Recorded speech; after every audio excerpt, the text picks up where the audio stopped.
Oh, it says we're live. And we're back. Season 2. I don't know if I'm going to call it season 2 or if I'm just going to say the date here. It's snowing. We're walking outside. It's the same format. Maybe I'll record some episodes inside. Maybe not. Maybe you're going to enjoy the sound of the cars like in yesterday's episode. Hope you enjoyed that. Today's sponsor is books. You should read them because they're great. Specifically nonfiction. I started reading nonfiction over the past 6 months. It's been we have we got a snow plow. Disrupting the intro here. Whatever, fine. Books, read them. Do it, trust me. Hop into the news, apparently. Red Sox came out. They said they offered JD Martinez the 5 years, $100 million. I don't know. The Red Sox season's not very promising. If I were them, I would trade, unless they plan on signing all of these players. It's just the only problem is with Stanton going to the Yankees, Garrett Cole going to the Astros.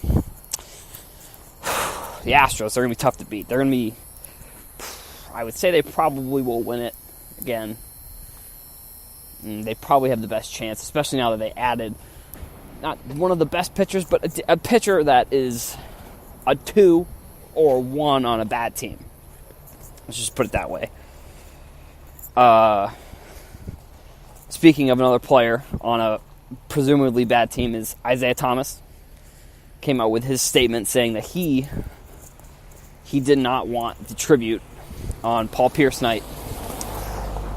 And I thought it was pretty convenient that the news also broke on the same day that Paul Pierce came out and said that him and Danny Ainge spoke. And I don't know which news came out first, but it seems pretty convenient that Isaiah came out with his statement the same day as when Paul Pierce and Danny Ainge spoke. I think his passion is why everyone in Boston liked him so much, and I could see how now I don't think he spoke the way he's speaking about Boston, about the other cities that he played in.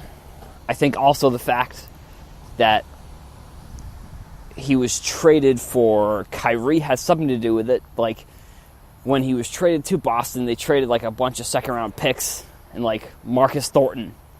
So, like, he wasn't supposed to be this good. I also think he's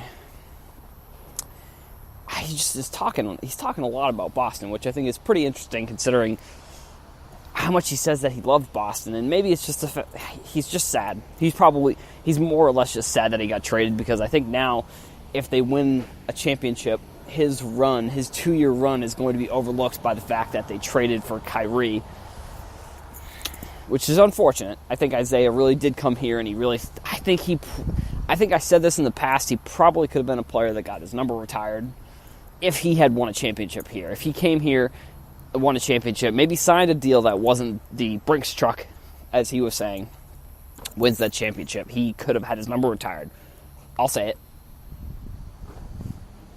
None of you will.